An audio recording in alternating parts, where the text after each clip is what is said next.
Para quem está aqui pela primeira vez, são lives que a gente faz aos domingos, das 7h30 às 8h30, e são temas livres. Então, o objetivo é realmente ouvir o que tem de dúvida, de pergunta, e tentar trazer aí algum tipo de luz nesse conhecimento que é o universo dos diagnósticos e do manejo dos vários subtipos de transtornos bipolares. Eu desativei os comentários aqui e peço que quem tiver a pergunta coloque aqui nessa interrogaçãozinha.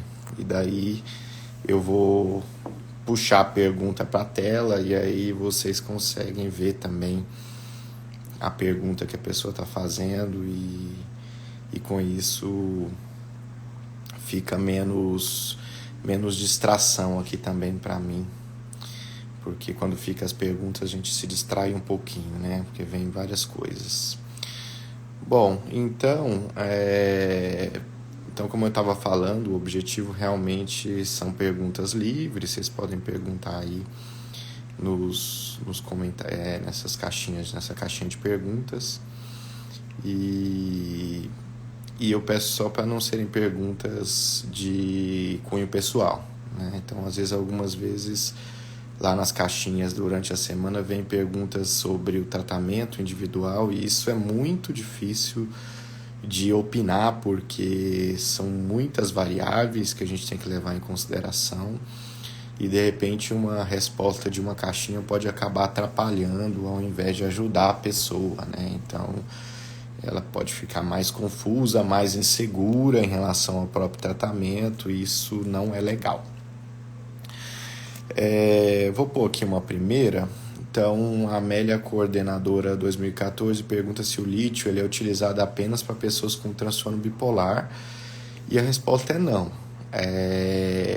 O lítio ele é um metal, e ele, no Brasil, a gente só tem um tipo de formulação, que é o carbonato, e ele pode ser utilizado tanto em quadros de transtorno bipolar, como também para melhorar, contribuir para a melhora dos episódios de depressão clássicos, depressão unipolar. Então, eles entram junto com os antidepressivos como medicamentos adjuvantes. E isso foi avaliado, comparado com o grupo controle, que era nada, e o grupo que recebeu o lítio junto com os antidepressivos teve uma melhora superior, estatisticamente significativa, em relação ao outro grupo. Então, isso é corroborado por evidências,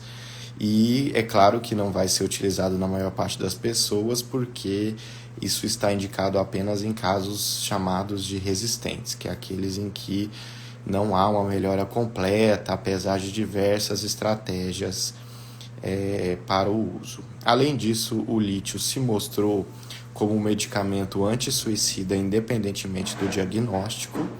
Então, uma pessoa com ideias de suicídio, seja com esquizofrenia, seja com qualquer outro diagnóstico, ele se mostrou eficaz para reduzir, né, eliminar as ideias de suicídio, e portanto tem essa indicação também. Tem algumas outras indicações, né? Houve alguns estudos que mostraram que o lítio teria um efeito protetor contra a demência, embora isso tenha sido maior quando o diagnóstico era transtorno bipolar e não em qualquer pessoa aleatoriamente, mas a gente não viu avançar essas pesquisas nesse sentido. Então, não há indicação de você dar lítio para uma pessoa que, porventura, esteja sob risco de progredir para uma demência, né? Apesar de sabermos que alguns dados mostram que ele tem um efeito neuroprotetor e um efeito pró-cognitivo e um efeito antidemencial, né? E isso é bem interessante, porque mostra o quanto ele é um medicamento que é protetor para o sistema nervoso, né? E é um dos poucos metais até o presente momento que mostraram essa capacidade neuroprotetora. Alguns outros medicamentos, como os anticonvulsivantes, mostraram algum efeito neuroprotetor também, embora isso não seja nem perto o tamanho do efeito que o lítio mostrou. E os antipsicóticos, eles até o momento não mostraram efeito neuroprotetor, apesar de eles terem uma eficácia controladora dos sintomas, né? Então, a princípio, isso já é um grande avanço também.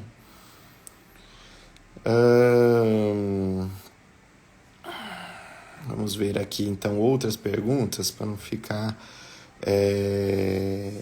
para não ficarmos aqui só nesse ponto, né? Bom, vamos ver este aqui, ó. Dentre os efeitos colaterais, sobre um estudo recente dos antipsicóticos, dentre os efeitos colaterais foi eu acredito que tenha sido a hiperprolactinemia. O que pode ser feito para prevenção? Deixa eu ver a pergunta inteira aqui dentro. O que pode ser feito para a prevenção deste efeito colateral com o uso dos antipsicóticos? Então, hiperprolactinemia é o aumento de um hormônio chamado prolactina. Prolactação. Então, é um hormônio que normalmente é produzido na mulher gestante para ela amamentar. Então, um aumento de prolactina. Tanto que, durante muito tempo, alguns antipsicóticos foram utilizados nas mulheres em maternidade que não conseguiam produzir leite, né? Então, algumas pessoas já devem ter ouvido falar do Equilide, que é a supirida, um antipsicótico antigo que teve o seu uso off-label, claro, para mulheres que não conseguiam engravidar. Então, tentava-se, por meio do antipsicótico, pelo seu efeito colateral, forçar o corpo a aumentar a produção desse hormônio e daí haver ali um início, pelo menos, de uma amamentação, já que a gente sabe que o que mais estimula a produção de leite na mulher que teve filhos é a sucção do próprio bebê. Então, era mais uma tentativa de produzir esse benefício ali, esse início da produção do leite para depois essa continuidade acontecer, né? Já que quem tem filho sabe o quanto esse processo não é simples, desse início da amamentação, né? Bom, em relação aos antipsicóticos, de fato, os de primeira geração, eles têm um risco bem maior de ter esse efeito colateral. Aí algumas pessoas perguntam, mas por que acontece isso? Acontece porque o medicamento de forma geral, são substâncias químicas e são moléculas. E essas moléculas, elas têm estruturas que são junções de elementos químicos, então carbono, oxigênio, nitrogênio. E aí essas estruturas, elas são estruturas assim, espaciais, e elas vão passando pelo sistema nervoso e, por afinidade, elas grudam em determinados receptores, como se fossem chaves e fechaduras. Mas, como a gente sabe, algumas chaves que não são de determinadas portas podem abrir algumas portas de forma equivocada. E isso que são os efeitos colaterais. É quando existe uma afinidade química e essa afinidade química ela acaba indesejadamente produzindo umas estimulações em áreas do cérebro que não deveriam estimular. Então é isso que acontecia muito com a estrutura molecular dos antipsicóticos antigos. E daí eles acabam então estimulando ali áreas indesejáveis e produzindo efeitos colaterais indesejáveis. Os antipsicóticos antigos, então, o Aldol, o Haloperidol, a clorpromazina, que é o Amplictil, a supirida, que eu acabei de falar, que é o Equilide, tioridazina, que é o Meleril, pimosida, que era o Orap, não tem mais no mercado, Trifluoperazina, que é o Stelazine, também saiu do mercado. Grande parte deles já saiu do mercado porque a gente sabe que existem os antipsicóticos de segunda e de terceira geração, né? E as gerações são os avanços na melhora da estrutura dessas moléculas para que elas não produzam efeitos colaterais, para que elas sejam moléculas que têm uma afinidade somente com aquela região que se deseja ligar, né? Já os antipsicóticos modernos, de segunda e de terceira geração, a maioria deles não produz este efeito colateral. Então, de forma mais evidente, o que as pesquisas indicam é que a paliperidona e a risperidona são os antipsicóticos modernos de maior risco, ao passo que os demais, embora exista um risco potencial, esse risco é bem menor. Então, olanzapina, aripiprazol, ziprasidona, quetiapina. Então, de fato, quando a pessoa apresenta esse efeito colateral, como que a gente suspeita? Primeiro, clinicamente, a pessoa tem um aumento na produção de leite, ou então, uma produção de leite fora de um período gestacional. Então, uma pessoa que não está gestante ali, uma mulher ou mesmo um homem, começa a ter descarga de secreção láctea pelo mamilo, né? Isso é uma possibilidade. Outra possibilidade é dor nas mamas ou aumento no volume das mamas. E também uma terceira possibilidade seria a questão de queda de libido muito proeminente. Apesar que isso a gente sabe que na maior parte das vezes não é decorrente de efeito colateral, é apenas está decorrendo mais de um sintoma do quadro depressivo, geralmente. Bom, mas feito o exame e detectado que essa prolactina está aumentada, a recomendação é que o antipsicótico seja suspenso. É claro que caso a caso, casos muito graves e que a pessoa já utilizou de tudo e que de fato você não tem muita saída e você precisa ter uma qualidade de vida para a pessoa, então vai ser visto caso a caso, né? Mas de maneira geral, o ideal é que ele seja suspenso, porque é um efeito colateral permanente, assim, não permanente, porque ele some depois que o antipsicótico é suspenso, mas ele não vai ceder enquanto você não retirar aquele medicamento. Então, isso não é adequado que você mantenha esse tratamento. E aí, claro que você vai ter que buscar outra alternativa. Então, outro antipsicótico que não tem esse risco, e daí ver como é que vai ser essa estratégia. Então, acho que é basicamente isso.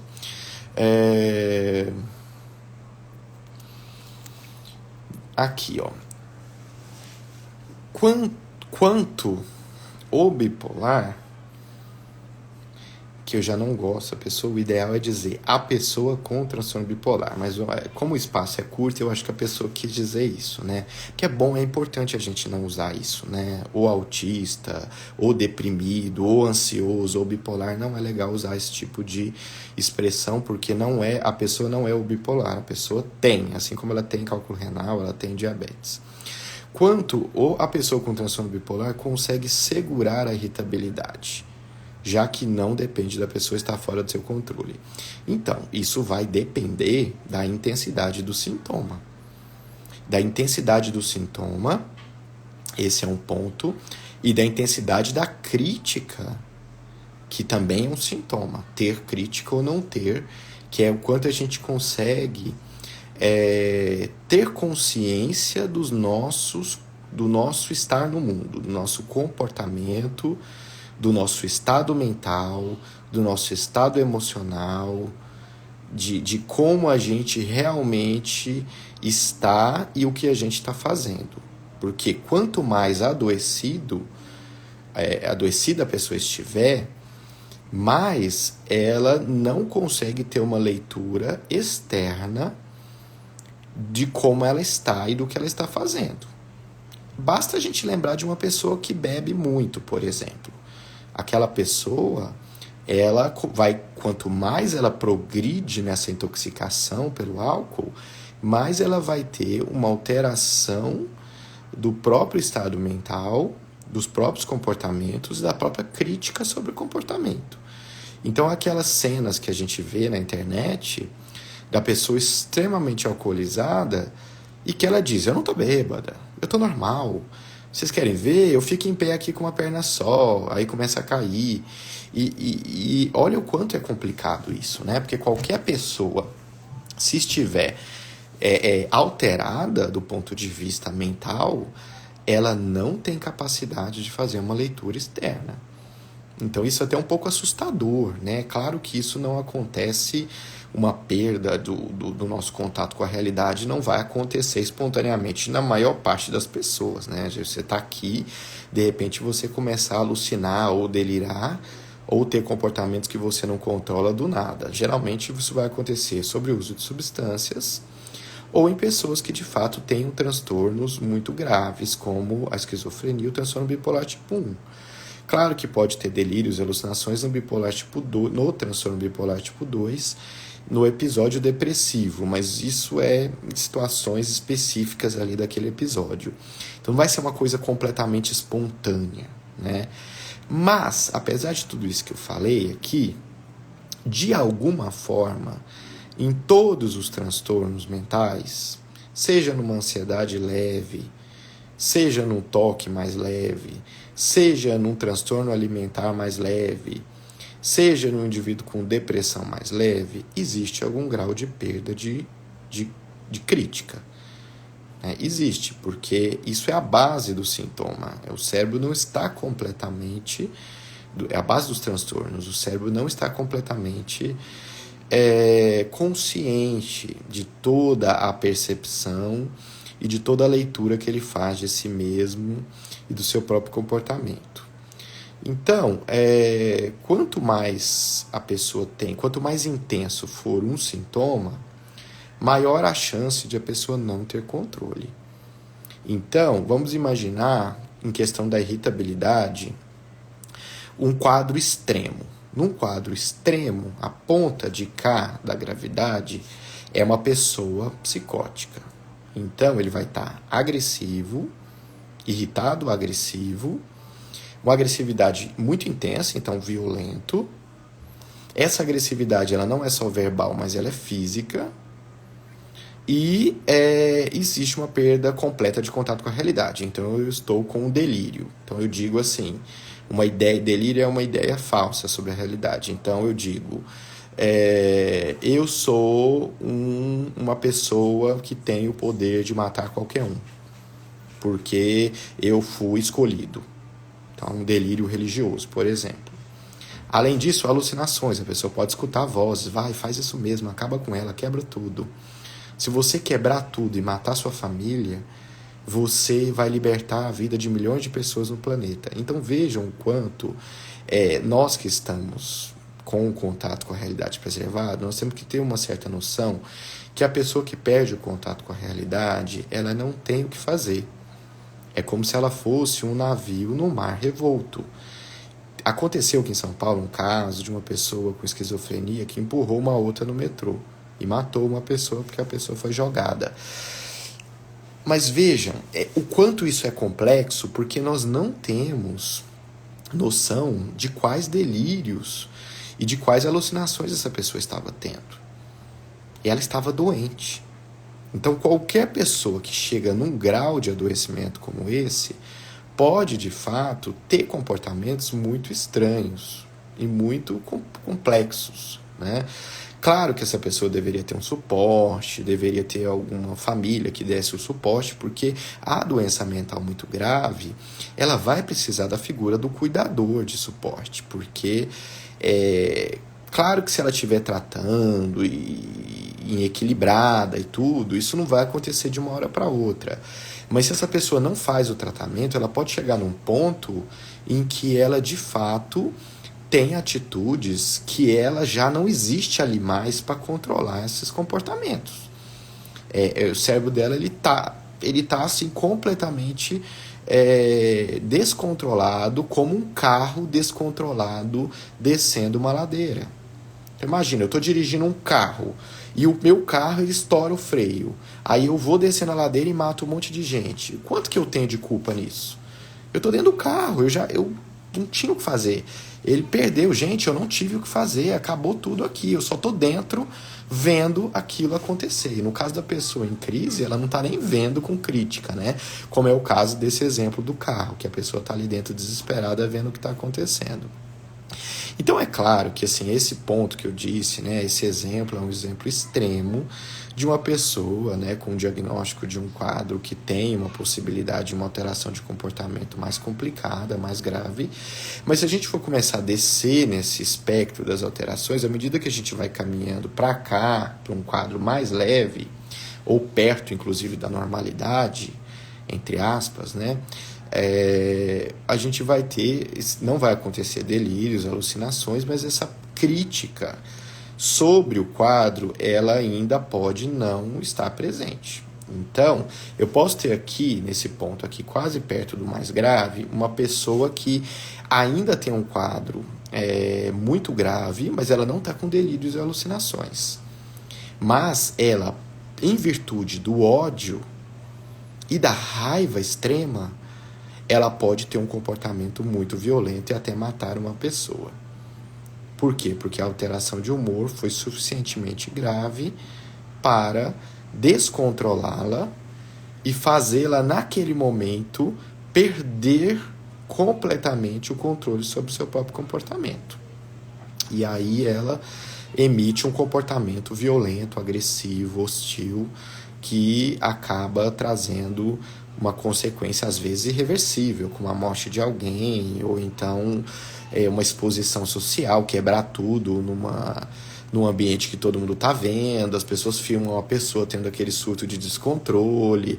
Eu vi um vídeo esses dias não sei, eu não sei o contexto, não quero julgar para não ser o contexto, mas uma pessoa entra numa loja e ele sai quebrando todos os eletrodomésticos que estavam lá dentro da loja. É basicamente aquilo, um episódio de mania misto, e que não precisa que a pessoa esteja psicótica, mas assim, ela está completamente descontrolada, né? E porque, veja, se você falar para a pessoa ali naquele momento, olha, é muito caro o que você está quebrando, cuidado, não vale a pena, você vai gastar dinheiro, você nem tem dinheiro para pagar tudo isso, não adianta. Não adianta, isso não vai mudar de forma nenhuma a expressão do comportamento ali naquele momento, de jeito nenhum. A raiva e o ódio são tão grandes que assim, sai da frente que quem entrar vai levar. Então, algumas pessoas, elas têm no seu sistema nervoso, essa régua da intensidade dos sintomas, ela chega nesse ponto.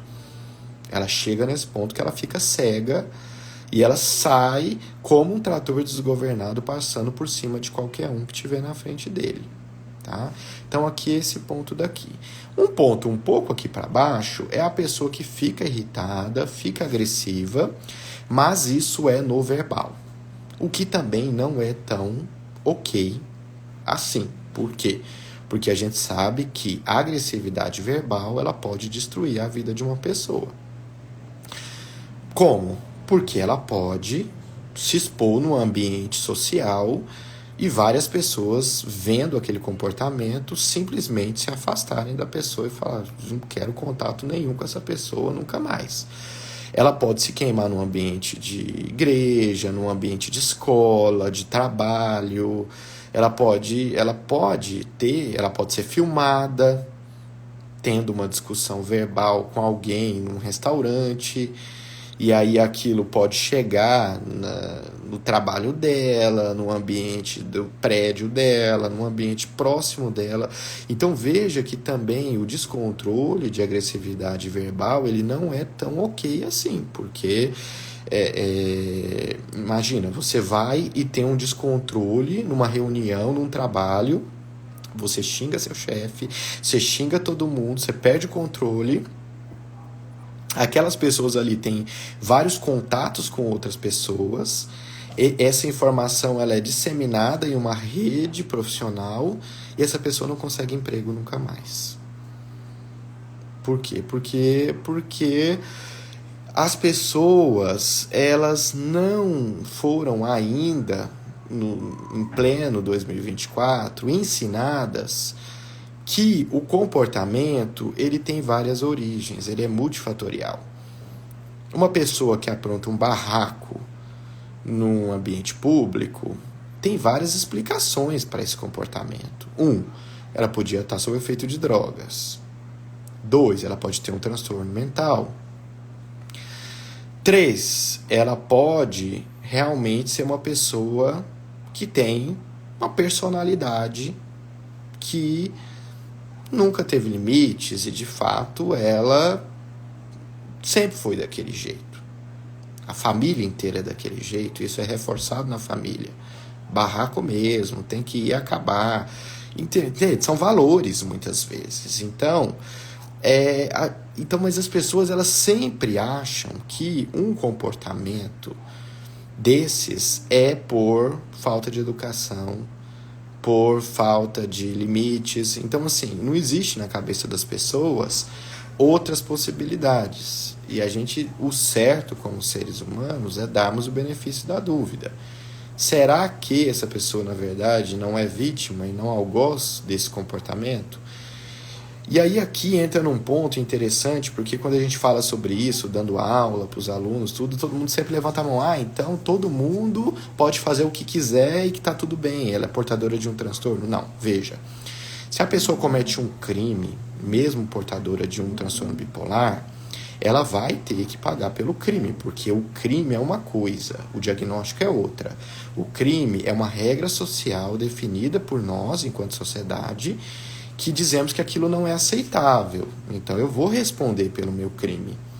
É claro que se eu tiver num quadro psicótico, o direito ele entende que aquilo é um atenuador e até muitas vezes um eliminador de culpabilidade da pessoa. Mas quando não há esse quadro extremo de delírio e alucinação, daí, como tudo passa pelo campo do subjetivo, aí o direito já não entende que essa pessoa é inimputável. Ela vai ter que responder por aquilo. Mas se uma pessoa fizer um tratamento de longo prazo, tiver prontuários atestando a gravidade do seu transtorno, é possível que aquilo seja atenuado e seja explicado para a sociedade que aquele indivíduo ele tem um sistema nervoso que o afeta, que o faz perder o controle sobre alguns de seus comportamentos. O que não impede que ele seja uma pessoa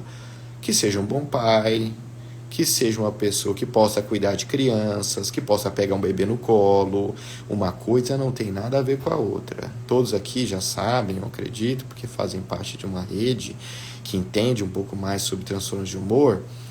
A alteração de humor, ela acontece no momento específico ali e num ambiente específico da vida da pessoa, mas isso não a torna uma pessoa monstruosa. Isso não invalida essa pessoa em outras esferas da vida dela. Ela pode ser uma pessoa, um bom profissional, mas que tem alteração de humor. Só que isso é bem complicado, porque, veja, vamos pensar um enfermeiro, estou lembrando de alguns casos aqui, mas vamos lembrar de um enfermeiro, não vamos falar dados para não expor as pessoas, mas vamos pensar num caso de um enfermeiro, enfermeiro pode ser qualquer um, ninguém vai saber quem é, que a pessoa é um bom profissional, a pessoa é um excelente profissional, aliás, tem um aumento de energia que inclusive o ajudou durante muito tempo, mas que em um determinado contexto, em uma determinada situação, ele vai passando por estresse, e aí acontece a desregulação do seu sistema nervoso, vem a irritabilidade, essa irritabilidade ela vai num crescente, até que em determinado momento essa pessoa perde o controle no ambiente de trabalho. E aí essa pessoa, ela não foi nem físico, ela perde o controle do verbal. E ela tem um descontrole, um bate-boca, é uma coisa ali que gera, isso é filmado, isso é levado ao conselho de profissional, e aí esse recorte ele é retirado de todo o contexto e essa pessoa agora é vista como um monstro. Vocês vejam que situação complicada. Por quê? Porque você está cerceando, inclusive, uma pessoa que tem uma personalidade que não tem problemas, não é uma pessoa psicopata, não é uma pessoa mau caráter, uma pessoa que fez 25 anos de boa profissão, né? Então esses milhares de pacientes que foram ajudados por ele não são válidos por conta de uma situação que acontece, né? Por que acontece isso? Porque a sociedade ela é muito cega, né? Então ela vê as coisas e na internet a gente tem que tomar muito cuidado com isso, né? Porque na internet a gente vê recortes de 1 minuto nos vídeos que a gente vê por aqui. Será que é aquilo mesmo? Será que foi desse jeito? Qual o contexto disso? Como isso aconteceu? Quem é essa pessoa? E a gente vê as pessoas na internet descendo a lenha. Nossa, juízes, né? Assim, juízes da terra e dos céus, dizendo que aquela pessoa é assim, é assada e vai para o inferno e não sei o que mais. Então, nós temos que tomar muito cuidado com isso, porque em pessoas que são portadoras de transtorno de humor, ela pode, infelizmente, ser vítima de uma situação em que ela tem uma perda de controle sobre o próprio comportamento e acabar tendo prejuízos. Bom, descendo um pouco mais aqui na escala da intensidade da irritabilidade, aqui, ó, bem perto do leve, do mínimo de sintomas, de intensidade de sintomas, a gente tem aquela pessoa que tem irritabilidade, mas essa irritabilidade ela vai acontecer mais dentro de ambientes protegidos, ou seja, em ambientes externos, de trabalho, na rua, no mercado, na farmácia, a pessoa não vai expressar, ela vai conseguir esconder essa alteração de humor, mas dentro do ambiente de casa ela é um monstro, entre aspas. Então ela é grosseira, ela é estúpida, ela humilha, ela acaba com o companheiro. E é complicado porque ela conhece muito sobre esse companheiro. Então ela sabe exatamente o que ela deve falar para destruir essa pessoa, porque ela conhece muito bem, sabe os pontos fracos. Então veja o quanto mesmo a irritabilidade leve, ela é extremamente perniciosa, né? Venenosa mesmo no ambiente interno. E é complicado porque as pessoas de fora vão falar, imagina, uma pessoa maravilhosa. Sim, é uma pessoa maravilhosa, mas tem um transtorno que a pessoa muito alterada, né? E aí, num ponto um pouco abaixo, então essa aqui é uma pessoa no ambiente então interno, e esta pessoa aqui que eu estou falando na curva da intensidade dos sintomas, ela emite o comportamento irritado, agressivo, e ela não recobra a crítica tão rapidamente. Então passa um dia, 2, ela continua achando que ela está certa. Aqui na ponta, eu acho que tem a pessoa que mais sofre. Ela tá irritada, ela sabe que ela tá irritada, ela sabe que ela tá machucando as pessoas, mas ela não tem controle. Então ela machuca, daqui a pouco ela fica culpada. Aí depois ela fica irritada, ela machuca de novo. Aí ela fica culpada. Só que ela não tem controle. E ela machuca de novo, ela fica culpada, ela machuca e vai. E aí ela vive essa cascata infernal de saber completamente o que está acontecendo e não conseguir se segurar. Isso é muito assim, alguns pacientes vivem isso, e é muito triste você ver essa situação acontecendo e dizer, calma, vamos ver o que vai poder ser feito, porque A pessoa não gostaria de ser assim, mas ela é. E ela não tem muito o que fazer. E é difícil isso, porque veja, vamos supor uma pessoa aqui, uma pessoa X, e ela está aqui no ambiente da casa dela, ela acorda. Normalmente a irritabilidade ela é muito alta de manhã, na bipolaridade. Ela pode ficar persistente ao longo do dia, mas ela tende a melhorar ao longo do dia e tende a ser bem baixa de noite. Bom, e aí vamos imaginar que essa pessoa está assim nesse período pior dela, que é de manhã. Aí ela tá aqui com a irritabilidade, parada em frente ao espelho. E aí chega parceiro. Oi, bom dia, como é que você tá? A irritabilidade ela já influencia no comportamento. Então a vontade que a pessoa tem é: cala a boca, eu não estou de bom humor, não fala comigo. Só que ela sabe que ela não pode fazer isso, porque a outra pessoa não tem culpa, isso é um estado interno, então ela sabe de tudo isso. Então ela vai e dá uma resposta mais curta. Bom dia, tudo bem. Ok, só que às vezes a outra pessoa não sabe, ou não lembra, ou não percebe, e continua insistindo. Mas o que você vai fazer hoje? Eu vou sair para fazer algumas coisas. Então, assim, essa pessoa não tá querendo falar. Só que a outra pessoa continua, né? Mas o que você vai fazer? Você não tinha falado que ia ontem? Mas você vai onde? Me conta tudo, eu tô querendo ouvir.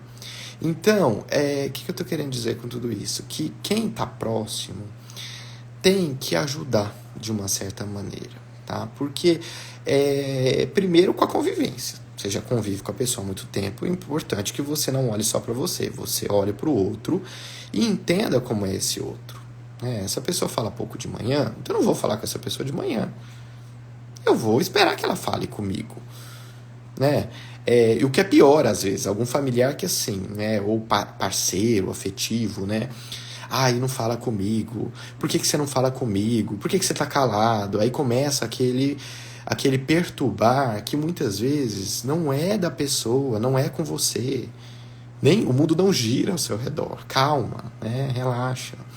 Mas a pessoa às vezes acha que tudo é com ela. Então isso é muito importante às vezes em olhar para o outro e entender que esse outro ele tem características próprias. Então quando a pessoa convive muito tempo com outro indivíduo, é importante que essa pessoa saiba as características desse outro indivíduo. Do tipo assim, de manhã fala pouco, de manhã é mais irritado. Se tá mais calado, é porque tá calado só, não tem a ver comigo, tá tudo bem. Eu não fiz nada, é só a pessoa com o jeito dela. Ótimo, E se insistir, vamos supor que a pessoa insistiu, e não lembrou que, poxa, essa pessoa tem alteração de humor. Então, às vezes, se eu insistir, eu posso receber uma patada. Quando receber a patada, essa patada, ela, de uma certa maneira, ela foi dada de forma involuntária. Pode ter algum grau de crítica? Pode, mas não há o controle, como a pessoa está perguntando aqui na resposta. Então veja quanto é complexo. Se essa pessoa que recebeu a patada começar a instigar mais ainda a irritabilidade, esse problema vai ganhar uma proporção muito maior. Você me trata mal, eu não aguento mais, porque é um inferno isso aqui. Você não dá, porque é impossível conviver com você, eu não aguento mais. Minha mãe já falou que eu não devia ter casado com você, e nananã, e nananã, e nananã, e nananã. Então, pessoas que convivem com pessoas que têm transtorno de humor têm que primeiro ter o bom senso de ler o outro e tentar fazer uma leitura externa do que está acontecendo no interno, porque não é tão simples. A pessoa não vai acordar e dizer: olha, hoje eu estou de mau humor, não é legal, não quero falar, por favor, não converse comigo. Quando eu estiver melhor, eu vou falar com você, vou falar e vou ficar alegre, e vou cantar uma música. E vai ficar tudo ótimo na minha vida, a gente vai ser feliz, e vai sair, e eu vou te amar, e vou te abraçar, e vou te elogiar. Não é assim que acontece. Não esperem, porque não é assim que acontece. Todo esse turbilhão está acontecendo dentro da pessoa. Ela não está sabendo ainda o que está acontecendo. Ela está percebendo, mas ela ainda não está ciente completamente. E mesmo quando ela estiver ciente, ela não vai conseguir, porque é muito complicado e até de uma certa forma vergonhoso para a pessoa ter que ficar se expondo o tempo todo e dizendo, eu tô mal, mal por quê? Eu tô irritado, irritado por quê? Não conversa comigo, mas por que não quer que conversa? Se anima, fica melhor. Vai fazer alguma coisa, vamos aproveitar a vida é tão curta, você tem tudo, por que você é assim, desse jeito? É isso que ela vai ouvir. Então, ela vai viver essa batalha de uma forma muito silenciosa, e muito individual, e muito solitária. Então, quem convive, é muito importante saber disso, e de uma certa forma, ter uma certa empatia com isso, e entender que não é contigo. Então, viu a pessoa, tá calada, tá mais ali na dela, ok, tá tudo bem, vou fazer minhas coisas, tá? A hora que ela melhorar, ela vai se aproximar de mim. Ela vai falar. Ela vai pôr uma música, ela vai pedir para sair, ela vai pedir para fazer as coisas. Então, esta é a melhor forma de lidar com a irritabilidade.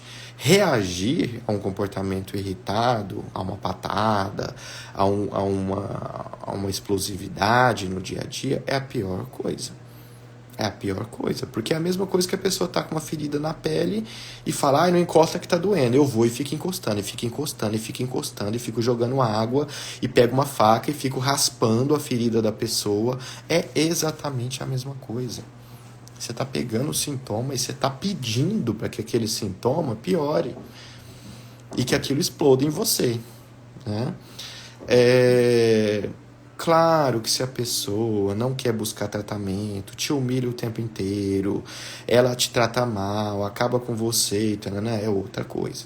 Não estou dizendo que as pessoas têm que conviver em relacionamentos tóxicos, aguentar, e aí ela tem um transtorno, então ela pode fazer o que ela quiser e que tá tudo bem, porque tadinha, ela é doente e tal. Não é isso. Mas as pessoas, a maioria das pessoas, eu garanto para vocês, trabalho com isso há muito tempo e eu garanto para vocês, a maioria das pessoas, elas não gostariam de ter essas coisas. E elas não gostariam de viver essa batalha interna que elas vivem.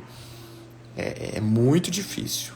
Tá, né? Existem casos de pessoas que são bem complicadas, aí tem distúrbio de personalidade envolvido, mas pessoas que não querem tratar, não tomam remédio, acham que o problema sempre é do outro, que o mundo está contra elas. Existe sim essa situação, mas eu garanto para vocês que a maioria das pessoas, elas têm essa alteração de humor interna dentro delas.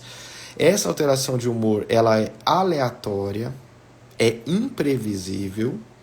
Elas são pessoas que convivem com esse redemoinho, com essa montanha russa interna, e é muito difícil você não ter uma previsibilidade sobre o seu comportamento. Imagina, gente, imagina, vamos supor que sou uma pessoa com transtorno de bipolar. E aí eu faço as lives com vocês, domingo e tal, e tô aqui. E aí eu vejo as perguntas, eu escuto as perguntas e vou respondendo. Se for uma pessoa que tem alteração de humor, cada vez ela vai ter um comportamento muito diferente das outras vezes. Ela vai ter um comportamento muito errático. Então tem hora que ela é boazinha, tem hora que ela é grosseira, tem hora que ela é violenta, tem hora que ela é estúpida. Tem hora que ela é calma e tranquila e amorosa e empática, e tem hora que ela é aparentemente maldosa, agressiva, entende? Isso é muito ruim para a própria pessoa. Porque o que mais dá sensação de estabilidade psicológica para todos nós é um humor estável dentro de nós. É claro que esse humor ele pode sofrer ondas, mas essas ondas elas têm uma amplitude muito tênue e um tempo de instalação e de melhora muito lento. Agora, oscilações muito abruptas e muito intensas torna a própria pessoa muito confusa sobre si mesma, porque ela não sabe se amanhã Eu vou começar um relacionamento, amanhã eu não quero mais. Eu vou fazer uma amizade, amanhã eu trato mal a pessoa. E ninguém sabe sobre isso. Ninguém tem noção sobre essas coisas, né? Raras as pessoas que ficam junto. Todo mundo fica junto na alegria, né? Se vocês olharem contextos onde as coisas fluem bem, é onde há bom humor. Risos, música, festa, alegria, beleza, tudo bom, tudo maravilhoso. É quando o humor tá bom. Se o humor estiver deprimido, ou ansioso, ou irritável, aí já não tá bom. Você chega numa loja, quando o atendente te trata mal, é um mau humor, aquilo que é expresso. Quando o atendente te trata bem, é um bom humor. E olha o quanto isso influencia o nosso comportamento. Aquela pessoa te trata bem com bom humor, você lembra o nome dela, você chega, você cumprimenta ela te cumprimenta, ela lembra seu nome, ela dá uma risada, você dá uma risada, ela conta uma piada, você conta outra. Surge uma intimidade, surge uma confiança, um companheirismo. Então, o humor é o que influencia 100% das relações humanas. Em tudo. Em trabalho, em relacionamento, em convivência em prédios, em escola, em convivência social de forma geral, em casamento. Vai ver muitas vezes o que acontece em casamentos que não dão certo. Claro que muitos deles são porque as pessoas são incompatíveis e você realmente não percebeu que cometeu um erro, que não era o melhor ficarem juntos. Mas, muitas vezes, são também pessoas que estão doentes. Uma ou as duas doentes. São pessoas que se adoeceram ali por N motivos. E aí, né, o estresse da vida, dificuldade financeira, problemas familiares, isso vai adoecendo as pessoas e elas vão caminhando nisso, né? Eu me delonguei nessa pergunta porque eu adoro esse tema da irritabilidade, porque ele é muito frequente no dia a dia, né? Todos os dias, amanhã eu atendo o dia inteiro, assim, tu tem certeza que em 50% dos casos o problema aparece a questão da irritabilidade e a questão ali da agressividade e tudo, né? Vamos ver aqui alguma outra pergunta que eu acho que seja interessante, né? Então, gente, essas perguntas sobre estou tomando isso, estou tomando aquilo, não posso responder, vocês me desculpem. Isso é bem complicado de responder, porque pode atrapalhar, ao invés de ajudar. Essa é uma pergunta que eu já respondi várias vezes, mas em rede social eu aprendi que as pessoas sempre elas são dinâmicas. As mesmas que estão na semana passada não são as que estão hoje, embora eu seja a mesma pessoa, né? Igual quando você dá aula, você vai dar a mesma aula várias vezes, você tem sempre que lembrar que aquela pessoa que está assistindo é a primeira vez, então você tem que dar o seu melhor para aquela pessoa, por mais que você saiba já que aquilo ali já é aquilo do mesmo, que já tá chato para você. Essa é uma pergunta que sempre aparece e eu sempre fico, ai que saco, de novo essa pergunta, mas é interessante, eu acho que eu vou dar o meu melhor para responder essa pergunta aqui hoje, né? É o seguinte, gente, transtorno de déficit de atenção e hiperatividade e transtorno bipolar, eles têm sintomas parecidos. Sintomas parecidos não, eles têm os mesmos sintomas, então são sintomas superpostos. A grande questão, quais são esses sintomas, né? A dificuldade de atenção, a impulsividade e a hiperatividade. Então, qual que é a forma que a gente usa, né, para a gente ter certeza sobre um diagnóstico diferencial? Então, um ponto que a gente sempre deve pensar é o seguinte: a pessoa não tinha dificuldade de atenção nenhuma na infância, e nem a agitação psicomotora, que é a hiperatividade. Então, se esses sintomas começaram a partir da adolescência ou na vida adulta, essa pessoa não tem TDAH. Eu sei que na internet tem gente especialista que diz que tem Enfim, esta é a minha opinião e não é a minha opinião pessoal, é a opinião baseada em toda uma literatura robusta sobre o assunto, tá? A maior parte da comunidade científica não acredita em TDAH de início no adulto, tá? Então, essa é a minha posição. Ok. Tá, mas e quando a pessoa diz, eu tinha realmente muita dificuldade de atenção na infância? Ou eu era muito agitado na minha infância, dei trabalho, era complicado, meus pais sofreram comigo. E aí, o que acontece? O que acontece é o seguinte, duas possibilidades. Uma possibilidade é que, de fato, essa pessoa tinha um TDAH, que é uma doença do neurodesenvolvimento, ou seja, uma doença ali da formação, da expressão dos neurônios na infância. Então, é uma doença do neurodesenvolvimento. E aí, esse quadro, teoricamente, ele tinha ali e ele persistiu na vida adulta. Qual é o grande problema dessa hipótese? Por que ela pode ser um TDAH ou ela pode ser só um transtorno bipolar com sintomas de TDAH na infância? Porque o que acontece é o seguinte, o transtorno bipolar, ele também é uma doença do neurodesenvolvimento, assim como o TDAH. Tanto que a gente diz que se uma pessoa não tem alteração de humor a vida toda e apresenta um quadro de mania na velhice, a chance disso ser um transtorno bipolar é muito baixa. Por quê? Porque o transtorno bipolar é uma doença do neurodesenvolvimento. Isso é mais provável que seja um tumor, alguma outra doença ou uma demência que se expressou com quadro de mania, mas que não seja o transtorno bipolar, porque o transtorno bipolar ele começa cedo, assim como o TDAH. Então, o que acontece? Muitas vezes, o transtorno bipolar, ele tem o pródromo. Pródromo é o quê? É como se fosse o precursor.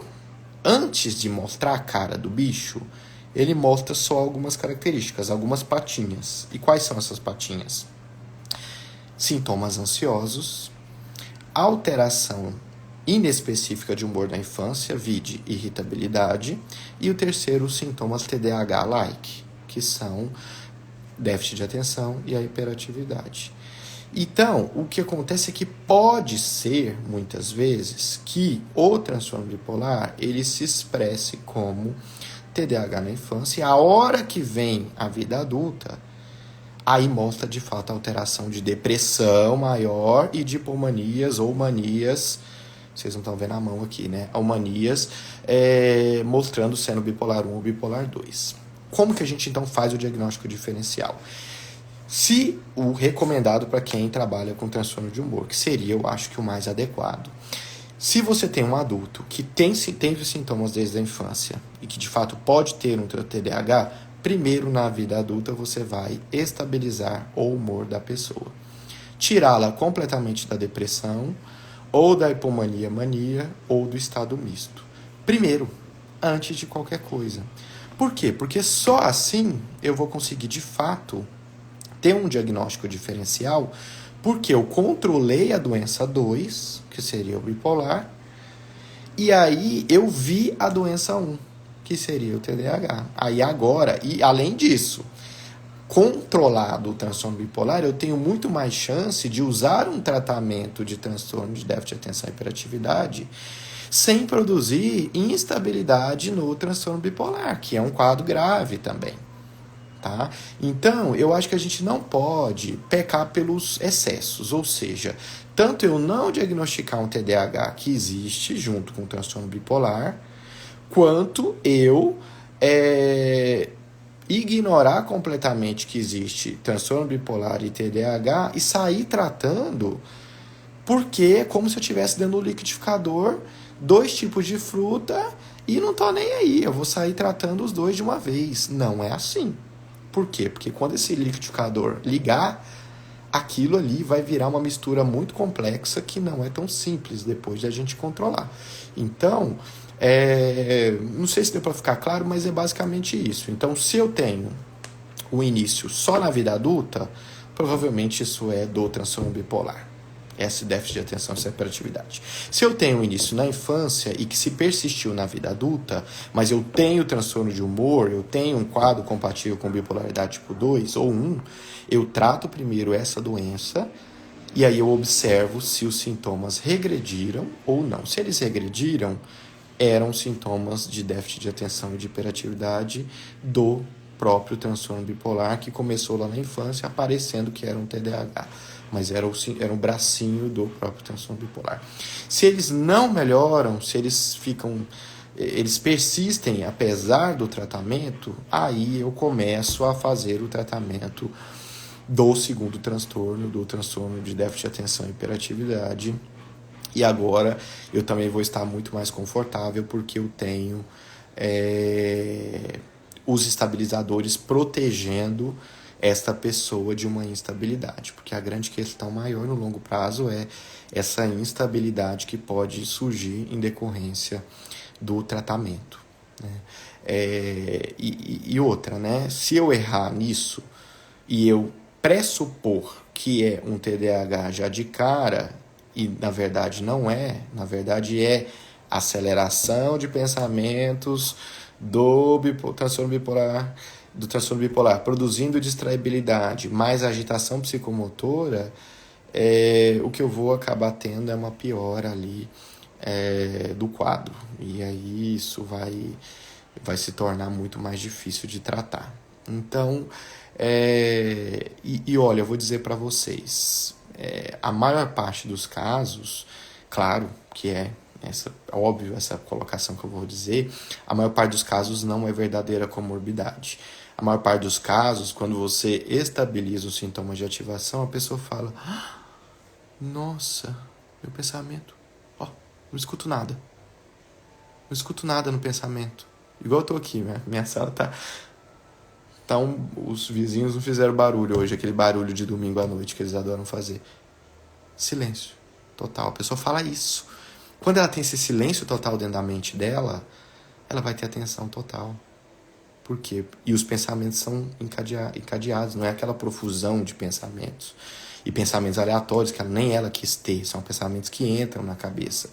Então, ela vai sentar e ela vai ler com calma aquilo que está acontecendo. Então, é muito interessante isso, né? Quando a pessoa para, ela fica, você vê o brilho nos olhos da pessoa. Olha, não tem barulho nenhum.